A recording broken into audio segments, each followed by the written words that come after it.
Oui, donc nous vous remercions beaucoup d'être venus donc, ce soir pour la reprise des rencontres à la librairie Guillaume Budet. Donc on reçoit ce soir Vincent Lefebvre pour le Génie de l'art indien qui est paru le 7 avril dernier aux Belles Lettres. Et la rencontre sera animée donc, par Nicolas Filicis. Vincent Lefebvre donc, est archiviste paléographe, docteur en études indiennes et directeur et conservateur des collections au musée Guimet.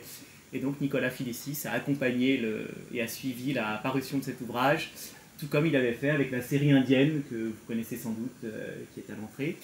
Et voilà, donc ce soir il a accepté très gentiment d'animer la rencontre autour de Génie de l'art indien. Voilà. Merci aux libraires alors, pour l'organisation de cette soirée, parce qu'effectivement, il n'y a pas eu de soirée organisée à la librairie ici depuis le Covid. C'était une activité assez régulière avant, et puis là, voilà. Mais donc c'est reparti. Il y aura d'autres rencontres qui nous présenteront peut-être à la fin, en mai, et puis après. Et donc un grand merci à Vincent d'être là ce soir pour la première présentation de ce livre. Il y en aura plusieurs autres dès cette semaine après dans différentes villes, mais là c'est la première. Voilà. Donc peut-être allons-y directement, peut-être avec des choses un petit peu générales. Donc ce livre, Le Génie de l'art indien, n'est pas une histoire de l'art, c'est plutôt une sorte d'analyse un petit peu thématique de ce qu'est l'art indien, visant à en donner un certain nombre de clés de compréhension. Alors peut-être tout simplement déjà, pourquoi avoir écrit ce livre, pour qui et de quoi ça parle? Alors pourquoi, j'allais dire, je ne veux pas faire comme un auteur de fiction qui dit que c'était un besoin irrépressible, mais c'était une envie assez ancienne. Et il se trouve que moi j'ai une passion pour l'Inde depuis mon enfance, et puis j'en ai fait ma profession. Et depuis donc quasiment 25 ans que j'exerce en tant que conservateur, et puis un peu sur le côté comme universitaire, je me rends compte que l'Inde ça fait peur. Et que, par exemple, plus d'une fois, j'ai eu des discussions avec la réunion des musées nationaux qui nous disaient une exposition sur la Chine tant que vous voulez, sur l'Inde, on n'y comprend rien. Parce que c'est des idoles pleines de bras, pleines de têtes, enfin bref, on n'y comprend rien. Et même, il n'y a qu'à lire Tintin. Dans Tintin, on va vous représenter le sacrifice de Milou au pied d'un Shiva dansant, ce qui est une aberration du point de vue de l'hindouisme, mais peu importe. Donc en fait, je me rendais compte que cet art qui, moi, me touchait, qui me touche toujours tellement, et que j'ai abordé, je dois dire, avec beaucoup de facilité, il crée un blocage. Alors je pense sincèrement que c'est pas plus compliqué que n'importe quel art extra-européen. Je dirais même que pour peu qu'on ait une petite culture classique, comme on est dans le domaine indo-européen, c'est peut-être même plus facile, c'est moins étranger que l'Extrême-Orient par exemple. Mais voilà, je voulais essayer de donner quelques clés de compréhension.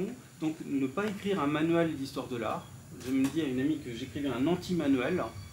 Alors pour l'ironie de l'histoire, c'est que depuis elle m'a commandé le manuel. Donc je suis en train d'écrire, mais qui est vraiment là le déroulé d'une histoire de l'art classique, chronologique. Là, je voulais plus faire une sorte d'essai qui s'adresse à des gens, soit qui s'intéressent à l'Inde mais qui ne connaissent pas forcément son art, soit qui s'intéressent à l'art en général mais qui ne connaissent pas l'Inde.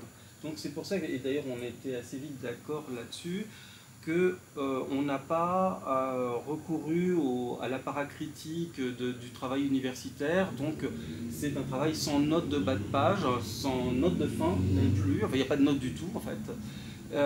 Sans diacritique. Voilà, sans diacritique. On a simplifié la transcription du sanskrit.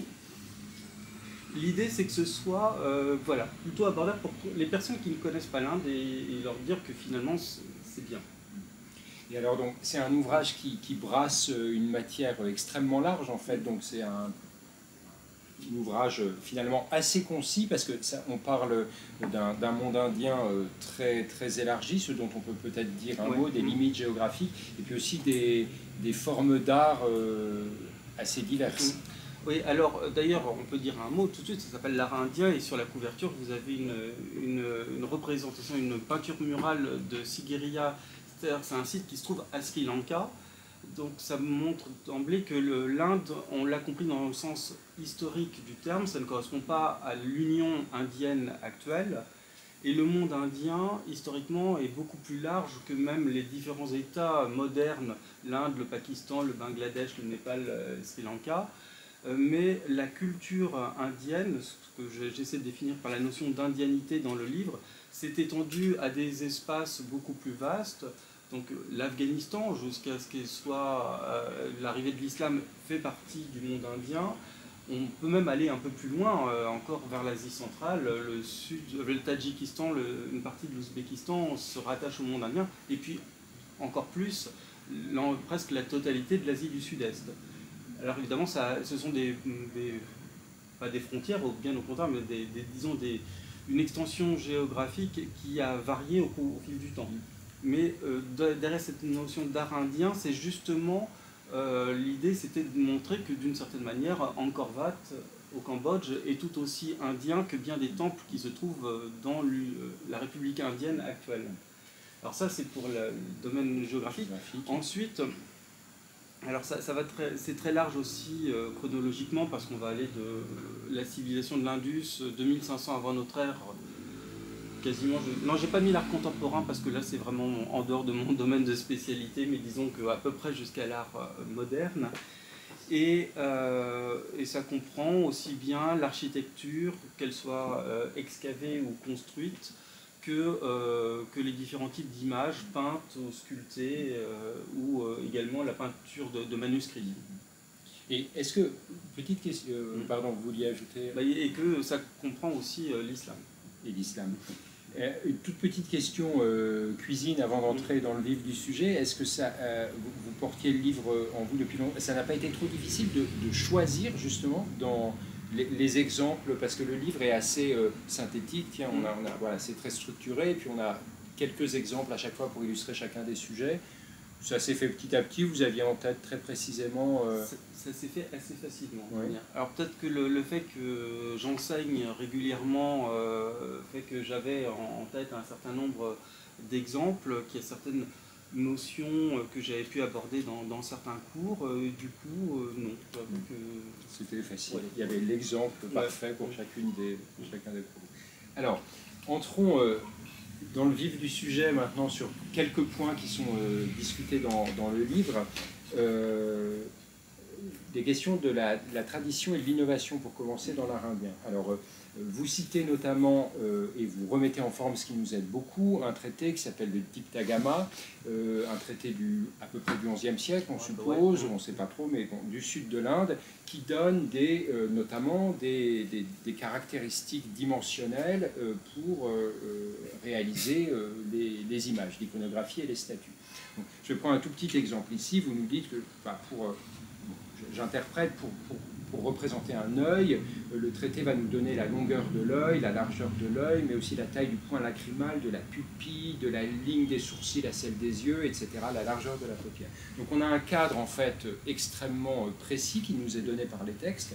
Partant de là, la question c'est quelle est la place de création et d'innovation de l'artiste, où se joue la création, et finalement qu'est-ce qu'un artiste dans cet art indien? Est-ce que c'est quelqu'un qui invente? Est-ce que c'est un artisan qui sait parfaitement maîtriser les techniques pour représenter les choses qui sont dans les traités? Est-ce que c'est quelqu'un qui connaît très bien les traités? Alors, est-ce qu'il les connaissait très bien? On peut se rendre compte, si on compare certaines données textuelles avec ce qu'on connaît par l'histoire de l'art ou l'archéologie, on voit qu'il y a plus ou moins une correspondance. Ensuite, moi, il m'est arrivé, sans faire de l'ethnologie, d'aller voir aujourd'hui des fabricants des bronziers en Inde du Sud, et je leur disais, alors est-ce que vous suivez un shastra, donc un traité? Alors, ils disaient, ah oui, ça c'est très très important, très très important. Puis après, je leur disais, mais lequel? Alors non, mais le shastra, ça c'est important. Et en fait, je me suis rendu compte à ce moment-là que pour eux, c'était plus cette référence à une norme parce qu'en fait, eux, ils ne sont pas en train de suivre, et souvent, ils ne savent même pas forcément le lire, surtout si le texte a l'inconvénient, comme c'est souvent le cas d'être en sanskrit, ils ne le connaissent pas forcément. Donc en fait, pour revenir au diptagama, mais qui est un exemple parmi beaucoup d'autres, alors je l'ai pris parce que j'ai eu la chance ou la mauvaise fortune, je ne sais pas, de travailler sur ce texte-là pendant 9 ans. C'est un vieux souvenir, mais du coup celui-là je le connaissais bien, mais c'est un exemple parmi d'autres. Ce qu'on constate dans la production normative indienne, pour autant qu'on puisse dater ces textes, qui se présentent toujours comme des textes révélés. Enfin, c'est toujours, dans le diptagama, c'est Shiva qui révèle comment il faut réaliser les choses. Donc évidemment, Shiva, on a du mal à trouver ses dates. Mais donc le texte se présente toujours comme étant de toute éternité. Après, il y a toujours des petits détails qui nous permettent quand même de le situer plus ou moins dans le temps. Enfin, ça, c'est les joies de la philologie. Mais en tout cas, il y a un décalage entre cette production de traités, cette production normative, et les œuvres elles-mêmes. C'est-à-dire qu'en fait, il n'y a pas la théorie d'abord et ensuite son application. Ce sont plutôt des œuvres, des traités qui cherchent à normaliser la pratique et à les faire rentrer dans un cadre. En fait, l'idée du traité, c'est pas tant d'être mise en pratique que dire que l'œuvre qui est produite est conforme à ce que l'on en attend, et donc l'œuvre réalisée, qui est forcément une œuvre religieuse, que ce soit la construction d'un temple ou la réalisation d'une image dans laquelle, ensuite, par le biais d'un rituel d'installation, la divinité va s'incarner, eh bien, ces œuvres sont normales, enfin, c'est-à-dire conformes à la norme, et donc à partir de là, elles pourront être efficaces. Donc déjà, disons que la théorie suit la pratique, et plus que l'inverse. Et puis alors, par ailleurs, les Indiens, enfin la civilisation indienne adore les classifications. J'aime bien prendre cet exemple quand même du Kama Sutra, c'est quand même la seule civilisation qui a fait une classification de toutes les postures amoureuses. Et ça, ils l'ont fait dans tous les domaines, mais en nous donnant à chaque fois tellement de variantes possibles qu'en fait, dans la pratique, à peu près, tout peut rentrer dans les cases. Par contre, ce qui est important à travers ces systèmes de mesure, alors ces systèmes de mesure, là vous avez donné un exemple pour la réalisation d'une image, donc ce qu'on appellera plutôt l'iconométrie, mais on aura aussi des mesures absolues en architecture. En fait, c'est plutôt la relation de chaque partie à l'ensemble. Et c'est ça qui est recherché et c'est là où je dis qu'il y a une forme d'esthétique dans ces traités, c'est-à-dire c'est la recherche d'une harmonie entre les différentes parties par rapport au tout. Et est-ce que de ce point de vue-là, justement, pour revenir sur la création de l'artisan, enfin de l'artiste, est-ce que l'artiste, effectivement, donc qui ne maîtrise pas forcément le sanskrit pour lire les traités, a été formé dans une espèce de paramètres Oui, généralement on est dans le cadre de l'atelier, enfin, c'est souvent relativement familial, et c'est la tradition de père en fils ou de maître à disciple. Enfin, et le maître pouvant être le père, enfin, c'est incompatible. Alors on a évoqué brièvement les temples, parce qu'effectivement, donc, dans les grandes formes d'art indien auxquelles on pense spontanément, on pense aux sculptures, et puis évidemment aux temples ou aux stupas. Peut-être, est-ce que brièvement, alors je pense qu'il y a, pour une partie des gens ici ce sera évident, mais est-ce que vous pourriez nous rappeler qu'est-ce qu'un temple dans l'hindouisme, quels sont ces 2-3 éléments constitutifs, et qu'est-ce qu'on y fait, puis est-ce qu'on y entre? Alors, on y entre, ça dépend. Pas tout le monde.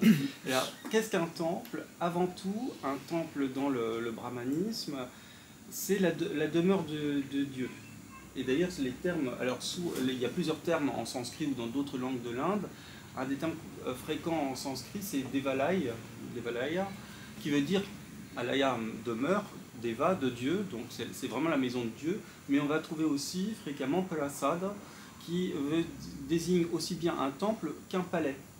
Et ça nous indique que le temple, c'est avant tout la résidence de la divinité sur terre. Et donc c'est comme dans un prince dans un palais, et d'ailleurs le roi, il peut être aussi désigné par le terme de Deva, eh bien c'est un personnage qui est physiquement présent et que l'on va donc honorer tous les jours, et si on ne le fait pas, il s'en va. Donc avant tout, le temple, ça n'est pas, quand on dit, je crois que j'ai employé l'expression dans le livre, que l'église c'est la maison de Dieu, en fait ça n'est pas exactement le cas. enfin, Dieu dans le christianisme est partout. L'église est un lieu consacré, mais l'église, c'est le terme même en grec ecclésia, c'est avant tout le lieu de rassemblement des fidèles. Alors que le temple, dès lors que le prêtre honore la divinité qui est présente, peut presque se passer de fidèles. Avant tout, le temple, c'est ça. Donc le programme architectural minimum, c'est une pièce, généralement de plan carré, mais pas toujours, mais souvent assez réduite, avec une ouverture, et dans cette pièce se trouve l'objet de culte, qui peut être soit un objet symbolique, c'est le cas du linga de Shiva, ou alors une sculpture, enfin une image en tout cas, en 3 ou en 2 dimensions parfois, dans des matériaux divers, dans lesquels, comme je disais, à l'issue d'un rituel d'installation, la divinité va descendre. Là, j'ai employé le terme qui est passé dans notre usage, la descente en sanskrit, ça se dit avatar. Donc on l'emploie maintenant au cinéma et dans d'autres contextes, mais donc ça a un sens assez précis dans le brahmanisme. Et donc, après le rituel d'installation, la divinité est présente à travers cet objet de culte dans la cella du temple. Après, tout le reste, j'allais dire, c'est pas du superflu, mais c'est moins nécessaire. Donc il va y avoir généralement une enveloppe autour de cette cella, qui va être notamment la superstructure qui s'élève au-dessus du temple et qui permet de le signaler et de l'embellir. Des images autour qui vont constituer en quelque sorte le panthéon qui entoure la divinité principale. Et puis au fur et à mesure, selon la richesse des commanditaires, selon les possibilités d'extension, au fil du temps, on va voir s'adjoindre parfois un porche devant la porte de la cella, qui va devenir une salle hypostyle plus importante, où vont avoir lieu différents types de cérémonies. Et ça, c'est la particularité du sud de l'Inde, mais qui se retrouve aussi en Asie du Sud-Est, des systèmes d'enceintes concentriques qui vont entourer le temple, qui est lui-même de taille très réduite, mais au point que parfois le sanctuaire dans son ensemble peut couvrir une surface absolument considérable. J'ai dit ça de mémoire, mais je crois que le temple de Srirangam, qui doit être un des plus grands, couvre une superficie de 2,5 km². Et donc, je reviens à la question que vous posez, c'est qui y accède? Alors, dans la cella proprement dite, c'est seul l'officiant, le prêtre. Et ensuite, on peut aller jusqu'à la porte apporter ses offrandes, à condition d'appartenir à une caste suffisamment pure pour avoir le droit au temple. Parce que, notamment, plus que les basses castes, les parias, les castes, n'ont pas le droit d'accéder au temple. Et dans certains cas, tout simplement, un non-hindou ne peut pas. Enfin, toujours pour reprendre l'exemple de Srirangam, il y a eu 7 enceintes concentriques.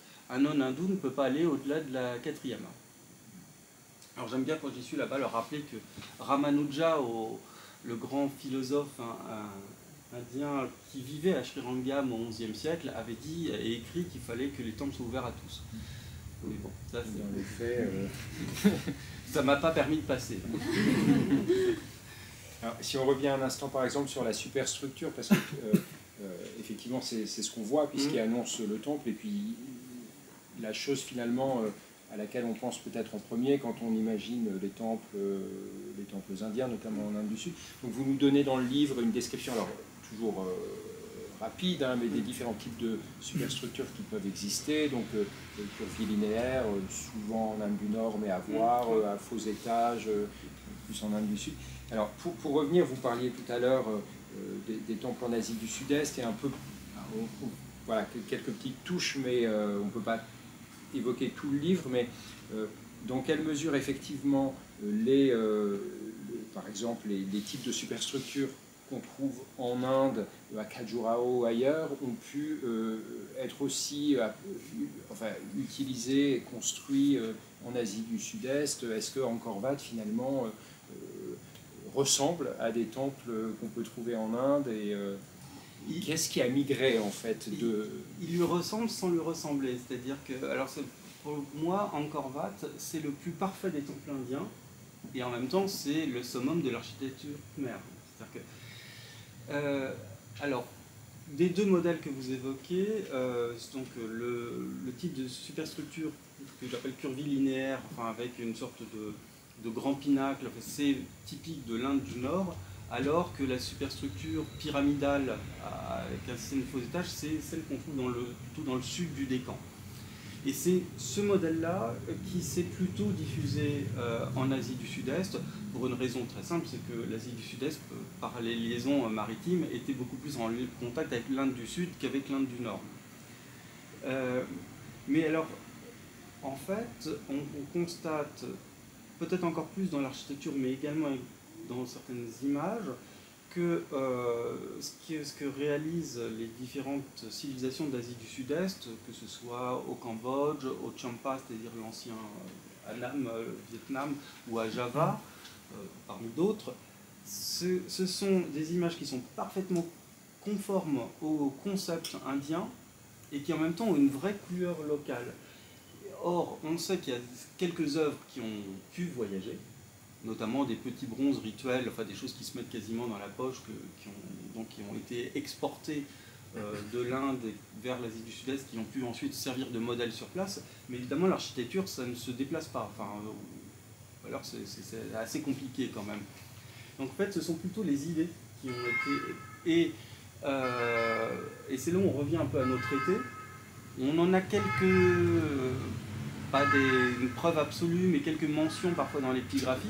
Finalement, ce sont ces traités qui ont voyagé beaucoup plus facilement, ce qui fait que les architectes et les artistes d'Asie du Sud-Est, eux, ils ont appliqué ces traités, j'allais dire, au pied de la lettre. Et donc, ils ont repris les concepts, mais ils l'ont traité à leur manière, ce qui fait que, alors qu'en Inde, souvent on constate qu'on a créé les œuvres, ensuite on a établi la théorie, en Asie du Sud-Est, ils ont appliqué la théorie au pied de la lettre, ce qui fait que leurs œuvres sont plus conformes au concept indien que les œuvres indiennes elles-mêmes. Ce qui fait que, ce que je disais, Angkor Wat, pour moi, c'est le temple indien le plus parfait qui soit, d'une perfection qui n'existe pas en Inde. Et ça, c'est intéressant de voir que ce ne sont pas forcément soit des motifs ornementaux, mais vraiment les grands... Ça se trouve aussi, ça. Alors, peut-être on peut revenir un instant sur la question des statues. Je voulais lire 3-4 lignes d'un texte que vous citez. Vous citez un passage d'un texte d'un auteur qui s'appelle Bhasa, un auteur du IIIe siècle, qui écrit un texte qu'on a traduit sous le nom des statues, dans lequel c'est une réécriture d'un épisode du Ramayana. On a le frère de Rama, Bharata, qui, pendant que Rama est en exil, arrive à temps devant la ville d'Ayodhya et il va entrer dans un bâtiment qui est en fait une galerie de statues. Et je dirais juste une phrase de ce que dit le texte, parce que je trouve qu'il y a au moins 2 éléments qui sont vraiment intéressants pour savoir ce qu'est l'art indien. Donc, Bharata entre et il voit des statues, il dit « Quelle douceur dans le travail de la pierre, quelle vie dans ces images, ces statues représentent des dieux et l'on est persuadé pourtant que ce sont là des hommes. Et ce groupe, s'agit-il de 4 divinités? Peu importe, elles font naître la joie dans mon cœur. » Ce qui est amusant en quelques lignes, c'est qu'à la fois on a donc « Elles font naître la joie dans mon cœur » qui nous permet peut-être de nous interroger sur quel sentiment l'art indien doit produire chez son spectateur. C'est une question que peut-être on peut commencer par ça, c'est une question que l'esthétique indienne, si on peut dire... Alors peut-être qu'on peut avant de répondre, resituer un tout petit peu ce texte, qui est, en fait c'est une pièce de théâtre, qui reprend le thème très très courant, enfin l'histoire du Ramayana, c'est cette grande épopée indienne, qui a servi ensuite de modèle à quantité d'autres œuvres. Et là, donc effectivement, le héros Rama a été envoyé en exil, c'est son demi-frère qui est appelé à le remplacer sur le trône, et il arrive et il ne sait pas que son père est mort. Et donc c'est en entrant dans ce sanctuaire qu'il va voir 4 images, dont il se demande si ce sont des dieux, mais il ne les reconnaît pas en fait. Et il est ému en les voyant, et il va demander à un prêtre qui rentre quelque temps après, mais qui sont ces personnages, et il lui donne le nom des 3 premiers, à savoir son arrière-grand, enfin c'est les 3 ancêtres précédents. Et là, il dit, mais est-ce qu'on peut représenter des personnages vivants ou des personnages morts? Et le prêtre lui dit, non, seulement des défunts. Et donc, il comprend que le 4e est en fait son père, et donc il va s'évanouir. Enfin bref, je vous passe les détails. Enfin, c'est une scène poignante. Oui, et c'est vraiment, et d'ailleurs, c'est au 3e acte de la pièce qui en comprend 6, je crois. Donc, on est vraiment, c'est le moment principal qui a donné son titre à la pièce. Donc effectivement, ce qu'on voit, c'est que là, il se demande quel type d'hommage il doit rendre à ces images, si ce sont des dieux ou si ce sont des portraits. Il n'y a pas de mot en sanskrit pour donner portrait, c'est le même mot qu'image, d'ailleurs, c'est ça qui est intéressant. Mais il ressent visiblement quelque chose, il est sensible à la beauté de ces images. Alors, tout à l'heure, j'ai parlé des notions d'esthétique qui existent à travers ces traités, mais les traités d'architecture sur la réalisation des images. Je vous en conseille la lecture si vous avez un problème de somnifère, en fait. Parce qu'ils sont rébarbatifs au possible, ils sont extrêmement techniques, sont écrits dans un sanskrit épouvantable. Donc ils n'expriment pas une théorie de l'esthétique. La notion d'esthétique, on va plus le trouver du côté de la littérature, et notamment les traités de dramaturgie, de poétique, qui expriment, qui ont élaboré une théorie qu'on appelle de la rasa qu'on pourrait traduire par sentiment. Alors le mot même de rasa veut dire, c'est le suc, c'est le bouillon, même qu'on fait naître quand on cuit des légumes, on obtient du rasa. Et donc c'est intéressant cette métaphore culinaire parce que ça nous indique que l'œuvre littéraire, mais également l'œuvre artistique, est faite pour la délectation, c'est-à-dire c'est quelque chose qui doit se goûter. Et l'idée du rasa, c'est de faire naître en nous un état sous-jacent, de faire naître chez le lecteur, l'auditeur de la pièce de théâtre ou du poème, mais également, par extension, on peut voir celui qui est le spectateur d'une œuvre d'art, faire naître des sentiments qui existent en lui, mais que l'œuvre va révéler. Et donc c'est d'où l'émotion que ressent Bharata qui reconnaît son père devant l'image. Avant même d'avoir pris conscience que c'était lui. Ouais. Alors, et l'autre, donc il y a cet aspect-là, et ce qui est aussi intéressant, je trouve, dans cette citation, c'est que, comme vous disiez, il se demande, il ne sait pas, il dit est-ce que voilà, ces statues représentent des dieux, et l'on est persuadé pourtant que ce sont des hommes, donc il pense au début que ce sont des dieux. En fait, ce ne sont pas vraiment des dieux, à demi. En tout cas, la possibilité est quand même là que ces statues sous forme humaine puissent se représenter des dieux. Donc ça pose peut-être la question effectivement de la façon de représenter les dieux dans l'art. Bon, voilà, c'est aussi un très vaste sujet, mais dans cet art indien, peut-être je cite 2 lignes d'un article de Louis Renoux qu'on va republier dans un mois dans l'Inde fondamentale.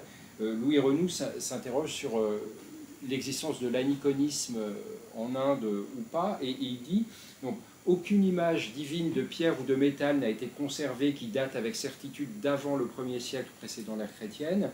Il peut se faire que des œuvres anciennes aient péri, que des matières trop fragiles n'aient pu résister. Mais si l'on compare ce silence archéologique au silence des textes de la haute antiquité, on est bien amené à conclure que l'Inde est passée par une longue période aniconique avant d'en venir à ce culte organisé que nous voyons établi dans l'hindouisme classique.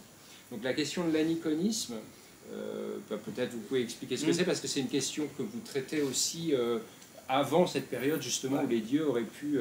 Alors, sur la notion d'aniconisme, on l'emploie régulièrement, on emploie le terme en parlant d'art indien, peut-être pas tout à fait à bon escient.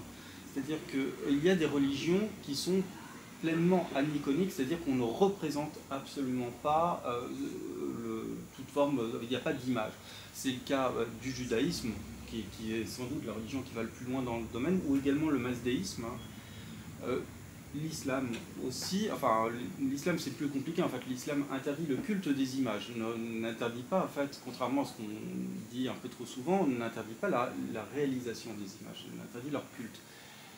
Dans le cas de l'Inde et dans l'ensemble des religions indiennes, en fait celles qu'on connaît le mieux, l'hindouisme, le bouddhisme, également le jaïnisme, on constate qu'il y a à un moment donné une tendance effectivement à ne pas représenter, ou alors à représenter à travers des symboles, ce qui est quand même un type de représentation. Ce n'est pas, comme dans le masdéisme où vous êtes face à une flamme.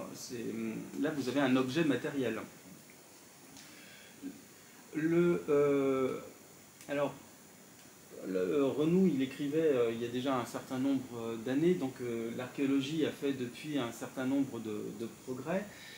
Et ce que l'on peut dire maintenant, c'est qu'en fait, des images, on en trouve très tôt en Inde. Dans la civilisation de l'Indus, il y a des sceaux, enfin il y a des représentations. Alors on ne sait pas exactement ce qui est représenté, mais on voit qu'il y a des formes humaines qui sont représentées. Et puis ensuite, pendant plusieurs siècles, on n'a rien. Mais je veux dire, on n'a rien en général. Enfin, on n'a pas beaucoup d'autres vestiges archéologiques en général. Et puis c'est aux alentours du IIIe siècle qu'on va voir apparaître des images, alors là pour le coup assez monumentales, des sculptures en pierre qui font pas loin de 2,50 m de haut, voire même un peu plus. Donc ça suppose que on ne voit pas tellement que ce soit né d'un seul coup, sans qu'il n'y ait pas eu avant peut-être des choses dans des matériaux plus périssables. Et je rappelle quand même que l'Inde, c'est un climat tropical qui n'est pas propice à la conservation de certains types de matériaux. Mais pour ces premières images, on pense que ce sont plutôt ce qu'on appelle des yakshas, des génies de la nature, où moi j'aurais tendance à penser que ça pourrait être aussi, ou à la place, enfin bref, on peut en discuter longtemps, des sortes de portraits plus ou moins divinisés. Par contre, les grandes divinités, celles qui incarnent en quelque sorte l'absolu, c'est au tournant de notre ère qu'on commence à les représenter. C'est le cas du Bouddha, ça c'est le cas le plus connu, qui pendant les premiers siècles de l'art bouddhique est représenté à travers des symboles. Alors le stupa, c'est-à-dire le tumulus funéraire, mais également la roue, ou alors le trône vide, enfin différents types de symboles, et ce n'est qu'au... Alors la date fait débat, mais disons au tournant de notre ère à peu près, qu'il va commencer à être représenté sous une... tel qu'on le connaît, enfin tel un moine, sous une forme humaine. Mais en fait quand on regarde bien, c'est à peu près au même moment que les premiers djinas vont être représentés dans le jainisme, et que les premières images de Vishnu, de Shiva, alors après on va se battre pour savoir qui est le premier, mais peu importe, on s'aperçoit que tout ça est dans un mouchoir de poche, et c'est plutôt une évolution de la sensibilité religieuse qui, à mon sens, fait qu'à un moment, il n'y avait pas d'interdiction d'image, mais qu'à un certain degré de divinité, de sacré, soit on ne ressentait pas le besoin de représenter les images, soit on pensait qu'ils étaient au-delà de cette forme de représentation.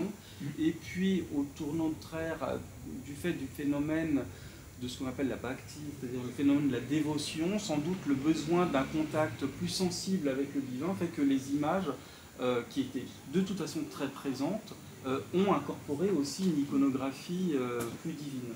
Et à partir de là, progressivement, s'est mis en place une iconographie précise avec des attributs qui permettent de reconnaître. Là, on retombe sur notre ami Bharata, qui est face à des images qu'il n'arrive pas à identifier parce qu'ils n'ont pas les attributs, alors que s'il y en avait un qui avait eu 4 bras avec un disque et une conque, il aurait dit tout de suite c'est Vishnu. Mais là, ils n'en ont pas. Après, c'est une iconographie, comme on peut connaître ça dans toutes les religions. Parce que pour reconnaître un saint, le christianisme, on regarde s'il a un grill ou s'il tient tel ou tel objet. Enfin, alors, peut-être une dernière petite question en prolongement de celle-ci, et puis après on pourra ouvrir justement sur la représentation notamment des divinités, avec leurs attributs. Il y a aussi quelque chose de très signifiant, et vous en parliez au tout début en ouverture, c'est ces anatomies fantastiques qui est très présent. Donc Brahma à 4 têtes, ou à 3 têtes, ou Shiva à 4 bras. Alors, à quel moment, est-ce qu'on sait un peu à quel moment c'est apparu, et puis est-ce qu'on... Très tôt, en fait.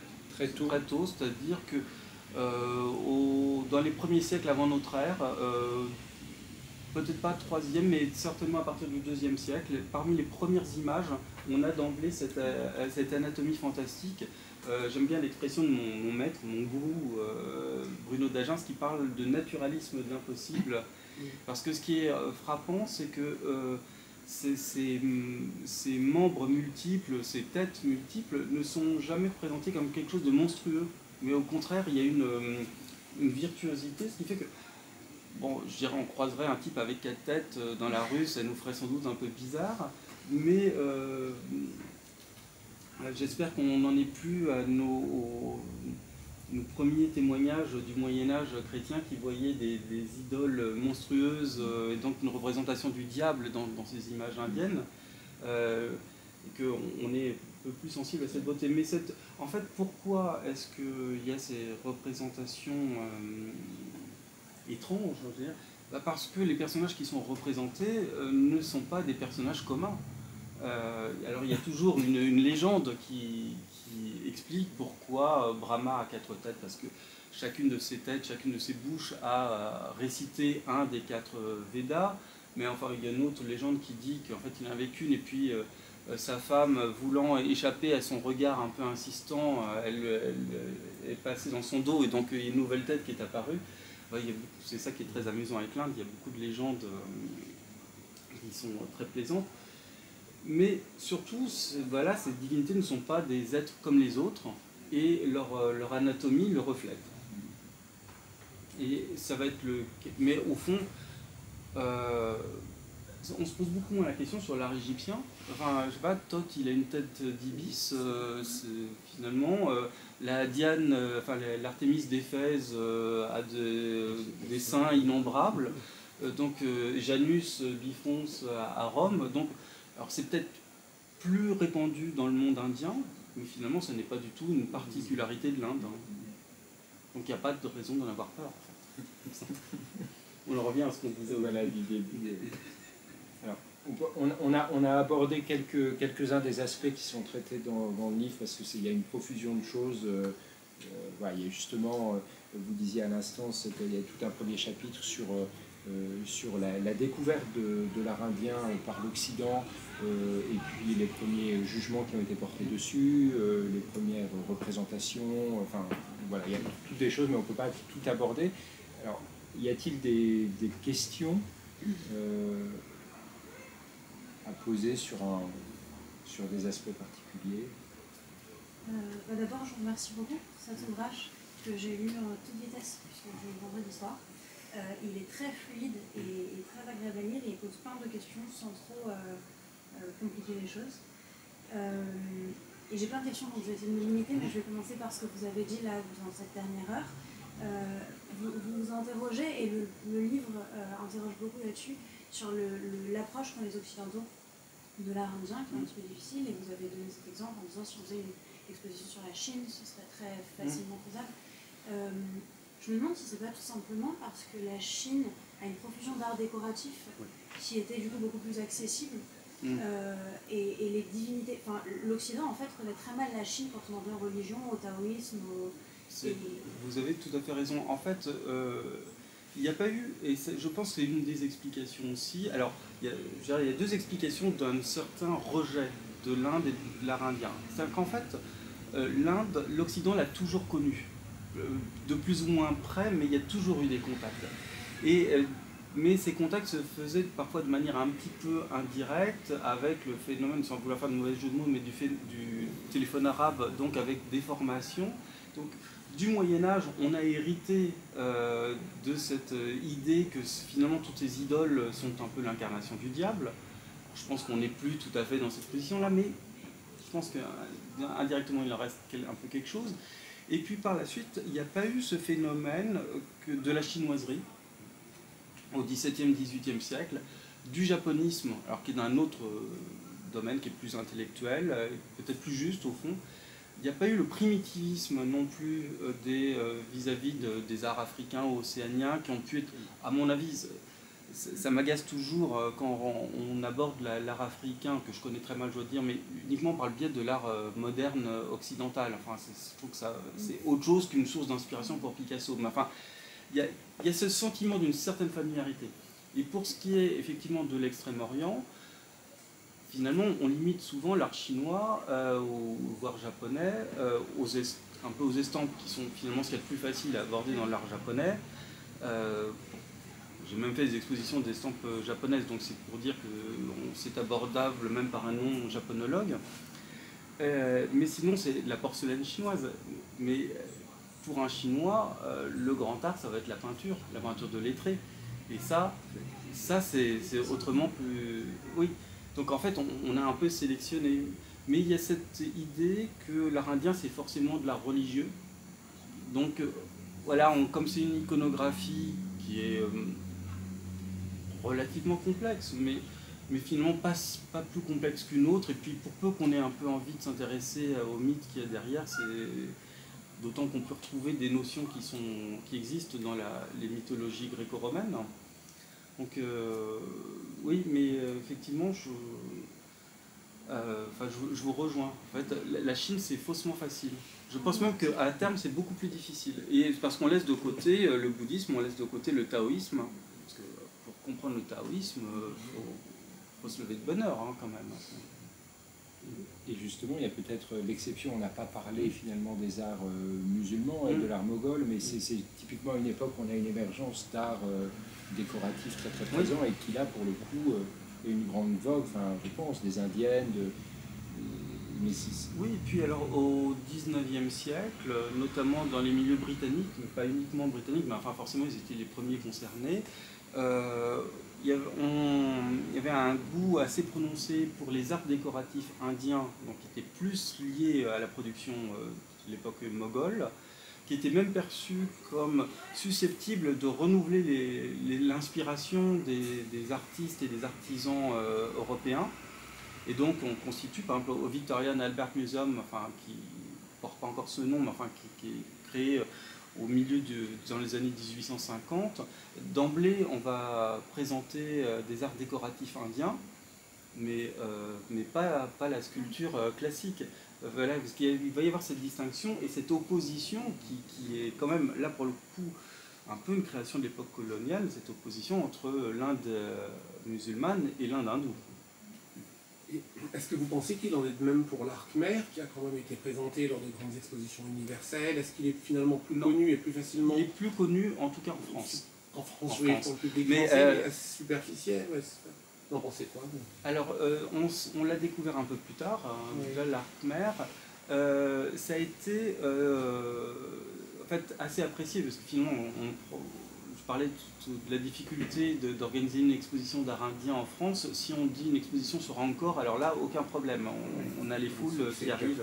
C'est facile. Mais parce qu'on a aussi les souvenirs de l'expo coloniale de 1931. Et l'aspect colonial nous aurait peut-être plus... nous a sensibilisés, mais il faut savoir que lorsque Louis Delaporte, qui est un peu le promoteur de l'art khmer, ramène de la région d'Angkor, qui à l'époque d'ailleurs dépendait du Siam, ramène les premières œuvres en disant, alors lui c'est très beau ce qu'il écrit sur l'art khmer, il dit c'est aussi beau, voire plus beau que l'art grec, ce qui pour un Européen du 19e siècle c'est quand même le compliment suprême. Eh bien il va proposer les œuvres au musée du Louvre, et le Louvre va laisser les caisses sur le trottoir pendant 2 mois. Donc, donc ça ne rentrera pas au Louvre, ça va être envoyé, finalement on est juste après le début de la Troisième République, donc on va les envoyer pour créer un éphémère musée khmer à Compiègne, parce que donc résidence impériale dont on ne savait pas quoi faire, donc on dit bah autant mettre les trucs là-bas. Et ce n'est qu'après l'exposition universelle de 1878 qu'il va réussir à vraiment attirer l'attention et à créer le musée indo-chinois de Trocadéro. musée qui a fermé en 1927 et dont les collections ont rejoint celles du musée Guimet. Donc effectivement, l'Arkmer a été plus apprécié. Mais j'ai pas l'impression qu'il y ait eu la même chose aux Pays-Bas avec l'art javanais. Même s'il y a des collections javanaises importantes aux Pays-Bas. Oui.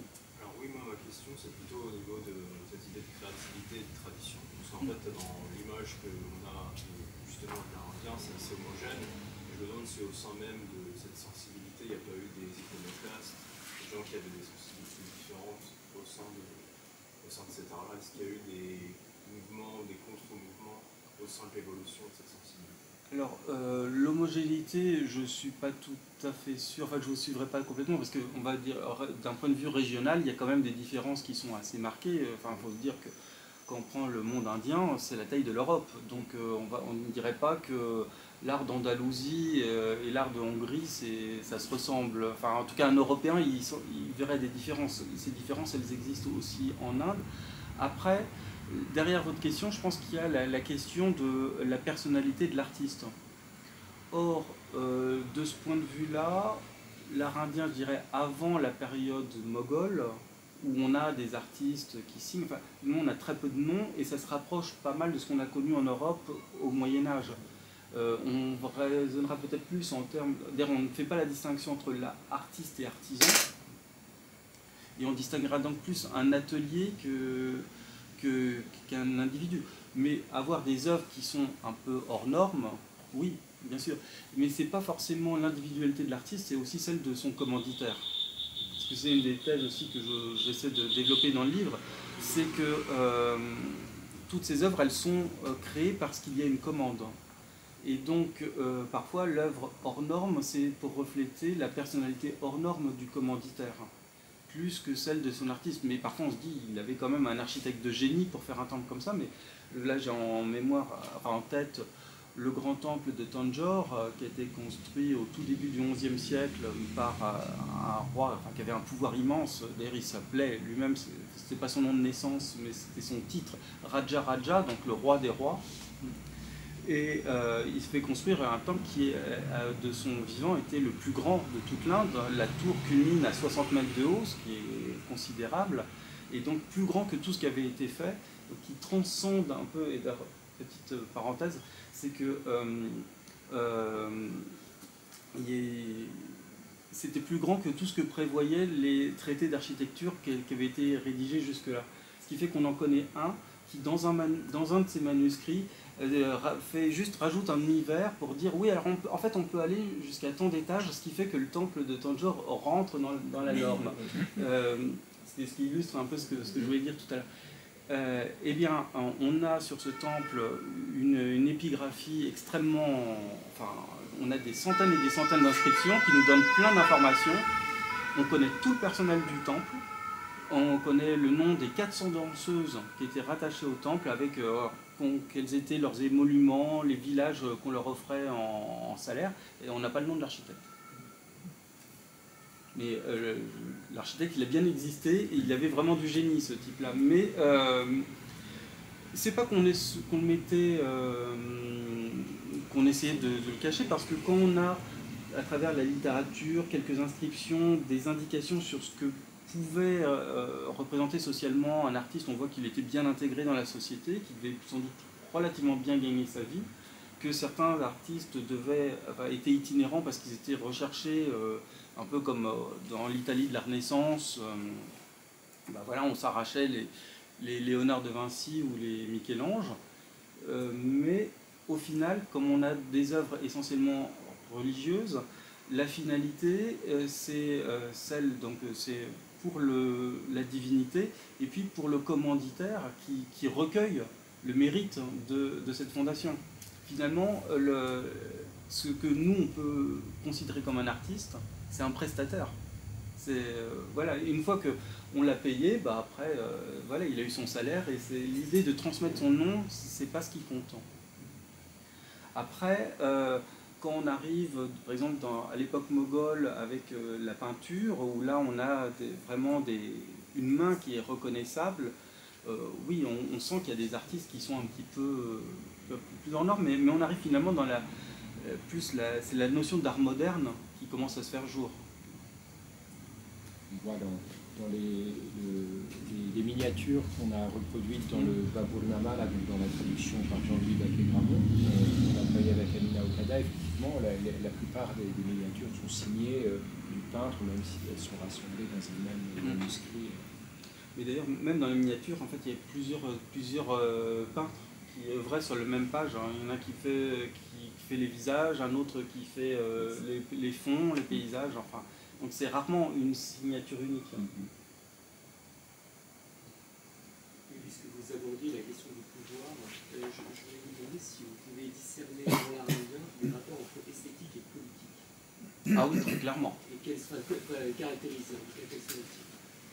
Alors, c'est pas le cas dans toutes les œuvres, mais dans beaucoup de cas, là je vais peut-être parler plus d'architecture que d'image, mais le temple, il est fait certes pour abriter une divinité, mais enfin c'est aussi pour exalter la puissance de la dynastie qui le fait réaliser, avec même des emprunts parfois. On a un cas, par exemple, des fondations de l'époque Pallava, avec, par exemple, la réalisation dans une grotte, enfin, donc un temple qui est creusé de la main de l'homme, d'un très grand relief, je ne sais plus si j'ai illustré, de Durga combattant le démon Dufle. Alors évidemment, cette œuvre très grande, et puis qui est à même la roche, n'était pas transportable, mais un souverain de l'époque, enfin d'une dynastie rivale des Chalukya, du Décan, a pris le port de Mahabalipuram et n'a pas pu emporter l'œuvre, mais il a fait représenter cette œuvre-là, qui a une iconographie très particulière, donc ça ne peut être qu'une référence à ce panneau-là, dans un de ces temples qu'il fait construire pour célébrer sa victoire. Et le temple qu'il fait construire, le Virupaksha de Patadakal, est la reprise sous une forme un peu chalukya du grand temple de la capitale des Pallavas, le Kailasanath de Kanchipuram. Et à leur tour, les Chalukyas vont se faire submerger par une autre dynastie qui vient plus au nord, qui vont réaliser un autre temple qui lui va être creusé à même la roche, à Ellora, qui est finalement la copie de la copie du temple de Kanchipuram. Donc, il y a bien à travers cette... Alors là, ce sont des exemples un petit peu extrêmes, mais qui montrent bien que ces monuments, ils véhiculaient aussi une idéologie politique, enfin politique au sens large, hein, royale en tout cas. Et puis, on a aussi, et ça, c'est l'épigraphie qui nous l'indique souvent, des images qui ont tout l'air d'être la représentation d'une divinité, sont en même temps des représentations du commanditaire. Qui va se faire représenter de manière stylisée, mais l'inscription donne son nom et associe le nom du commanditaire au nom de la divinité, qui est c'est une forme d'apothéose à travers l'image. Donc là aussi, une dimension assez fortement politique. C'est pas du tout le règne du pur esprit, là, en fait. Hein,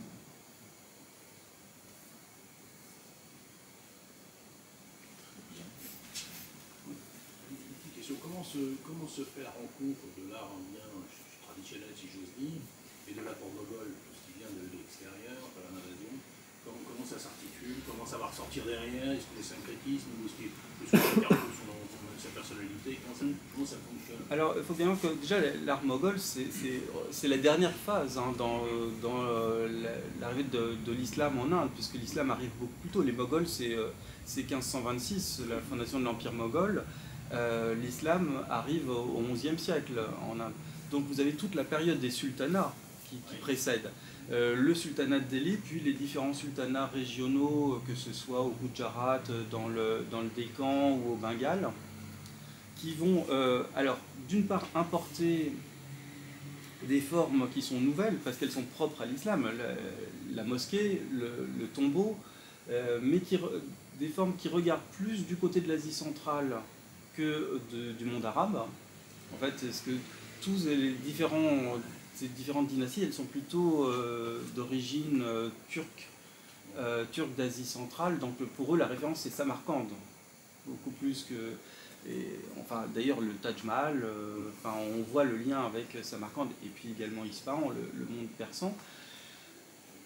Mais la rencontre elle se fait finalement parce que l'islam restera toujours minoritaire en Inde, et donc s'il y a des princes qui sont musulmans, l'essentiel de leur sujet reste hindou. Donc ils vont engager des artisans locaux. On a dans les premières mosquées de Quwwat al-Islam j'ai dit New Delhi, pardon, à Delhi tout court, la reprise de certains éléments qui provenaient de temples, Jain ou hindous. Et puis, alors, il y a des formes qui sont propres à l'islam qui font leur apparition en Inde, notamment la coupole, certains types d'arches qui n'existaient pas jusque-là. Et puis, il y a des formes propres à l'art traditionnel hindou, bouddhique, qui finalement vont être présentes dans l'architecture, et notamment ces petits pavillons qu'on appelle les chatris, qui sont si présents dans toute l'architecture moghole. En fait, ils sont hindous, et au bout d'un moment, en fait, on ne sait pas toujours à quoi... enfin, si on voit un élément isolé, on n'est pas toujours en mesure de savoir si ça vient d'un monument hindou, d'un monument musulman. Et un des cas les plus frappants pour moi, c'est le Bengale. Le Bengale, alors, qui était quand même l'extrémité orientale pour ces nouveaux arrivants, qui vont quand même fortement s'implanter au Bengale, puisque aujourd'hui le Bangladesh est un pays très très très majoritairement musulman, mais où ils vont construire des mosquées de taille assez réduite, sans doute parce qu'il n'y avait pas une communauté suffisamment imposante, sans minaret, ça c'est intéressant, donc pour une sorte de discrétion dans le paysage, mais qui reprend un peu des formules de temples plus anciens, et puis les temples plus récents, ceux des 17e, 18e siècle, reprennent des formes issues des mosquées.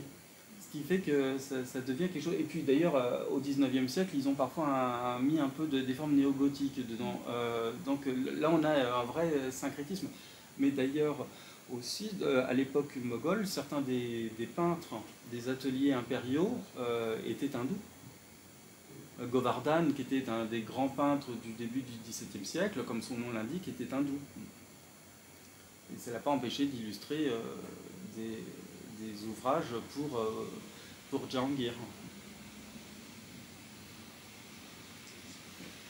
J'aimerais juste revenir rapidement sur à un moment vous évoquez la pagode qui se serait exportée, qui serait en fait l'héritage du stupa. Ouais.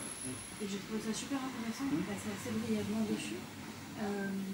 J'avais lu que la pagode s'exportait en Extrême-Orient par l'architecte Amiguet du Népal, qui lui, il aurait, alors on ne sait pas d'où il aurait sorti cette architecture, mais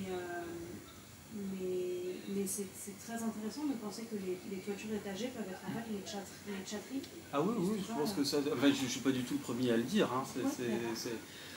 Non, parce qu'en fait, le stupa, c'est un tumulus. En fait, au départ, c'est juste une levée de terre pour renfermer les restes mortels, un reliquaire, pour marquer cette présence d'un personnage éminent. On met au-dessus un parasol qui est un signe de royauté, de respect. Et ensuite, cette forme hémisphérique, elle a évolué au gré un peu des styles, des régions, en prenant une forme de plus en plus haute selon les cas. Et effectivement, déjà au Gandhara, donc en se rapprochant de la route de la soie, on voit que le stupa est plus haut, plus carré, avec un étagement de parasols. Et ça va se diffuser vers la route de la soie, vers la Chine, la Corée, puis le Japon. Et effectivement, de ce qui va rester en fait de cette forme-là, ça va être les parasols qui deviennent les différents étages de la pagode. Alors, le mot même de pagode, qui en fait est arrivé dans nos différentes langues orientales à partir du singalais Dagoba. Et Dagoba, ça veut dire stupa en singalais. Les Portugais sont passés par là. Et... Oui. Bah, ils nous ont rapporté la pagode et les castes, les Portugais. Et donc ce que je trouve amusant, c'est que à Kew Garden ou à Chanteloup, il y a des ducs, enfin le duc de Choiseul à Chanteloup s'est fait faire une pagode dans son jardin, alors, qui n'a d'extrême oriental que le nom, je crois, mais il pensait qu'il avait une chinoiserie, et en fait c'était quelque chose qui était hérité de l'Inde, mais ça il ne le savait pas.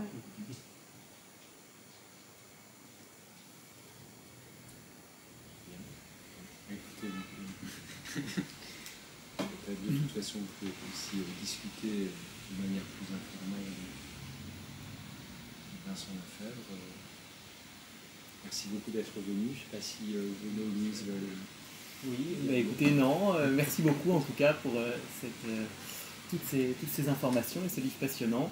Comme le disait Nicolas, nous reprenons les rencontres à la librairie, en effet, et on aura l'occasion de se retrouver en mai, le 23 mai prochain, autour de la parution des discours de Démosthène dans une nouvelle traduction. Voilà. Prenez vos petits cailloux.